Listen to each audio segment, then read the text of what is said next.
Bonjour et bienvenue pour cette nouvelle guidance qui concernera les énergies de ce mois de juin 2023. J'espère que vous allez tous très bien.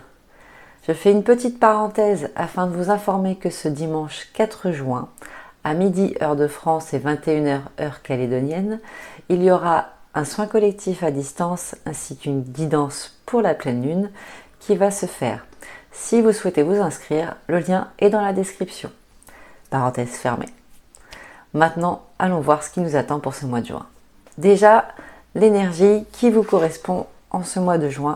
Nous avons le guide et écouter. Donc, comme je l'ai écrit dans une publication sur Internet, ce mois de juin, je sens que c'est une énergie d'action. On est souvent dans des périodes d'action, mais là, on est vraiment poussé à y aller un peu plus fort. Le temps accélère, le temps se limite même pour certains. Et du coup, on nous dit qu'il est temps de rentrer dans l'action et de plus dans l'expectative de. Donc les cartes pour moi ici montrent que vous êtes sur la lignée qui vous correspond. Vous êtes sur le chemin qui vous correspond et vous avez envie d'y aller. Vous suivez votre intuition, vous êtes à l'écoute de vos guides, de l'univers, des messages, de tout ce qui peut se passer dans votre quotidien. Et tous ces petits tips vous font rappeler que vous êtes sur le bon chemin. Et vous n'avez pas peur du coup de l'entamer celui-ci. Il y a l'envie d'approfondir les projets et surtout de les mettre en application. Mettre tout ce que vous avez réfléchi, cogité, retourner dans votre esprit en application pour ne plus être dans l'attente. Je vais compléter quand même avec une ou deux cartes. On va voir ce qui remonte pour voir l'énergie qui vous incombe pour ce mois-ci. L'achèvement. Voilà ce que je vous disais. Ça y est, on arrive au bout là et il est temps de rentrer en action, d'achever tous ces projets là qui sont en cours depuis trop longtemps. Donc go, votre énergie est très très très forte et très positive. Ça peut partir dans tous les sens, on va les voir, mais vous allez comprendre pourquoi ça peut partir dans tous les sens parce qu'on est vite ramené par notre petit bonhomme qu'on appelle l'ego. Du coup, votre challenge ce mois-ci, excusez-moi, c'est apprendre. Là, ici, cette phase d'apprentissage, c'est surtout réussir dans cet apprentissage, à comprendre pourquoi certains de vos mécanismes reviennent au galop à chaque fois. Quand vous vous trouvez dans des situations un peu conflictuelles, vous allez peut-être avoir tendance à trop surréagir et à vous mettre en colère, ou à l'inverse, à complètement vous braquer et vous éteindre. Essayez de comprendre pourquoi ce mécanisme est toujours en place, de manière à sortir de ce fonctionnement et du coup vous sentir un peu plus libre dans vos mouvements, dans vos agissements, tout simplement.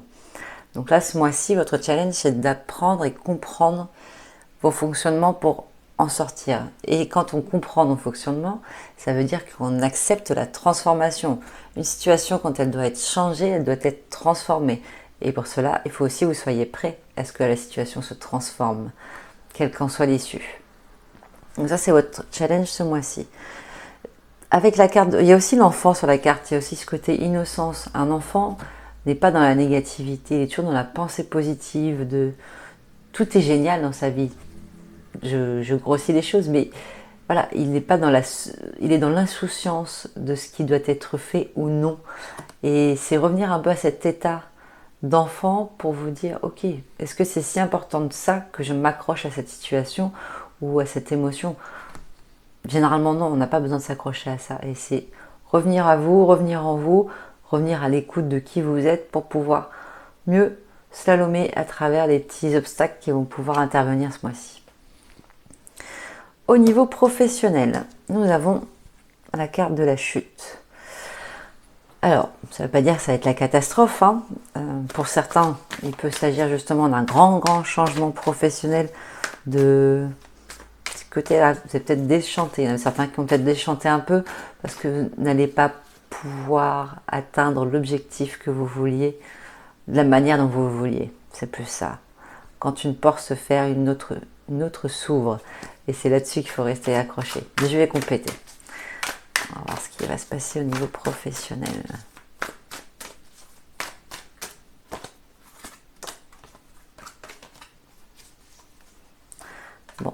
plein qui veulent sortir. Alors on les prend.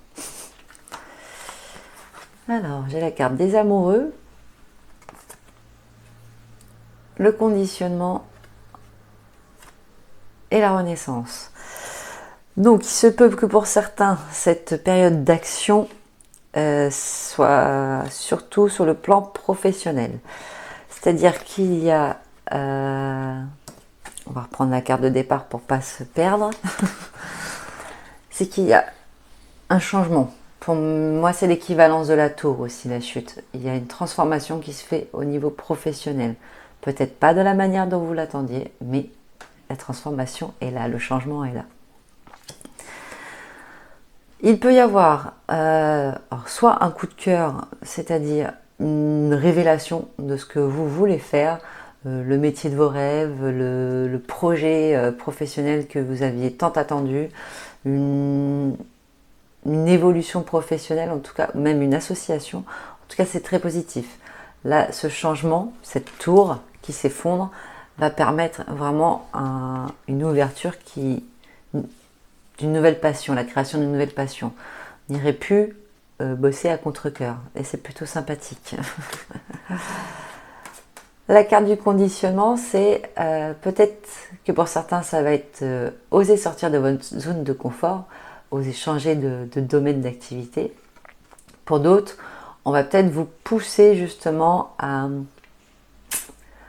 essayer de rentrer un peu plus dans les rangs, mais c'est quelque chose qui ne va pas forcément vous convenir. Donc ça va être un peu cette lutte par rapport à la chute, de réussir à trouver votre place, à créer votre place, tout en essayant de ne pas perturber le fonctionnement actuel de la société ou de ce qui a été fait. Donc c'est un peu se fondre dans la masse, même si c'est compliqué pour vous, c'est juste temporaire pour pouvoir réussir à atteindre l'objectif que vous souhaitez. Et dans la majorité, ce qui va ressortir, c'est que ça va être la vraie révélation. Pour moi, c'est vraiment ça, ce coup de cœur. Je me révèle à moi-même et j'ose m'exprimer dans qui je suis, dans ma créativité au niveau professionnel. Donc c'est très chouette. Plutôt positif. Un peu... mais ça va le faire. Au niveau relationnel, nous avons la carte de la tempérance. Savoir doser les relations. On va quand même la compléter parce que j'aime pas quand elle sort toute seule. Ça peut être tout et son contraire. Alors, que va-t-il se passer au niveau relationnel pour ce mois de juin? Quand je parle de relationnel, ça peut aussi bien être au niveau de vos relations avec votre partenaire ou au niveau de l'amitié ou familial.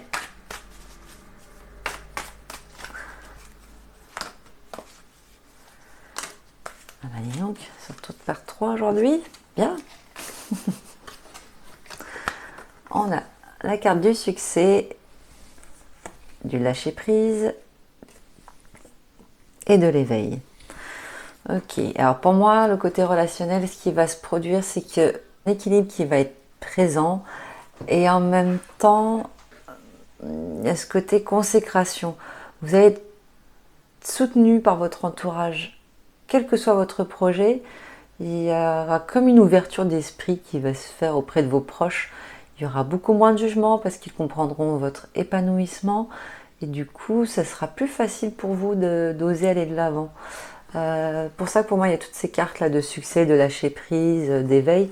Il y a cette prise de conscience qui va se faire autour de vous.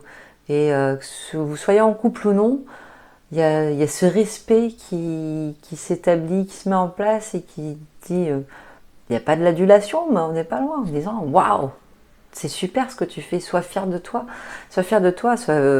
continue d'accomplir tout ce que tu es en train de faire parce que c'est génial. Et du coup, ça va peut-être même éveiller des vocations autour de vous et les stimuler. Donc ça, c'est cool. S'il y a... on parle beaucoup de couple. Il va peut-être y avoir aussi des demandes en mariage, une espèce de concrétisation aussi de projets. Certaines attendent peut-être cette demande depuis un moment et c'est là, vous le touchez du doigt, c'est là. Un petit peu de patience, je sens que ça arrive. C'est bien, très très chouette. Des bonnes nouvelles aussi. Voilà, on me dit qu'il ne faut pas non plus se leurrer et se croire que dans le monde des bisounours par rapport à ceux qui nous entourent. Il y a toujours, il y a souvent, je ne vais pas dire toujours, il y a souvent des personnes qui peuvent avoir de la jalousie à votre égard parce que vous allez très vite, vous allez au bout des choses, vous êtes hyper stimulé, enfin, vous mettez en place ce que eux n'arrivent pas forcément à faire et ça peut créer quelques tensions et jalousie. Mais je veux dire, c'est un grain de sable dans les rouages, rien de très important. Juste un petit rappel pour que vous restiez quand même attentif à ce qui se passe autour de vous. Après, c'est l'énergie du mois de juin, de manière générale. Je l'ai mise en dernier parce que ça gardait un peu de suspense. C'est bien de garder un peu de suspense. Et donc, dans cette énergie, on voit qu'on est dans l'instant présent. L'instant présent, c'est ce qui va vous permettre de maintenir le cap. Vu que vous êtes dans une phase d'action, de mise en œuvre, il va être bon de revenir par moments sur ce que vous êtes en train de faire. Ne pas forcément projeter ce qu'il y a, les prochains papiers qu'il y a à faire, les prochaines courses, les prochains ci, les prochains ça. C'est revenir sur votre tâche présente. Et pour moi, je le mettrai aussi en challenge, ça, en plus de votre apprentissage, c'est vraiment l'énergie du mois va vous ramener sur l'instant présent et ça va être un challenge pour beaucoup d'entre vous de revenir à ce que vous êtes en train de faire et de ne pas vous laisser influencer par vos pensées ou le brouhaha intérieur. S'atteler à la vaisselle, ce n'est pas toujours un moment de plaisir, quoique certains adorent ça, j'en ai rencontré, mais il faut le faire avec conscience. Soyez dans ce que vous faites. Voilà. Déjà faire, c'est pénible, mais si en plus on n'est pas présent de ce qu'on fait, on s'épuise. On s'épuise parce qu'on râle peut-être de faire cette tâche-là. Et le fait de râler, ben, ça nous coûte de l'énergie. On n'est plus à ce qu'on fait. Et puis on se dit, ah oui, mais j'ai encore ça à faire. Du coup, ça crée un engrenage un peu négatif dans notre esprit. Alors que, en revenant juste à notre tâche principale, vous allez voir que ça passe beaucoup plus vite qu'on l'imagine. Et surtout, on est beaucoup plus serein juste après ça. Pour conclure, la carte de l'instant présent, c'est soyez à ce que vous faites pour prendre un peu plus de plaisir et moins vous sentir accablé par vos pensées. Je vais conclure le tirage avec le message de mes guides. Hop. On va voir ce qu'ils ont à nous transmettre. Les choses ont l'importance qu'on leur accorde. Ne l'oublie pas. Voilà. Ça va parfaitement bien avec les énergies du mois de juin. Je dis ça en passant. Voilà, chers amis. N'hésitez pas à vous abonner, à commenter pour donner votre ressenti par rapport à ces énergies. Et si vous avez des questions, n'hésitez pas également. Je vous souhaite tout le meilleur et je vous dis à très bientôt.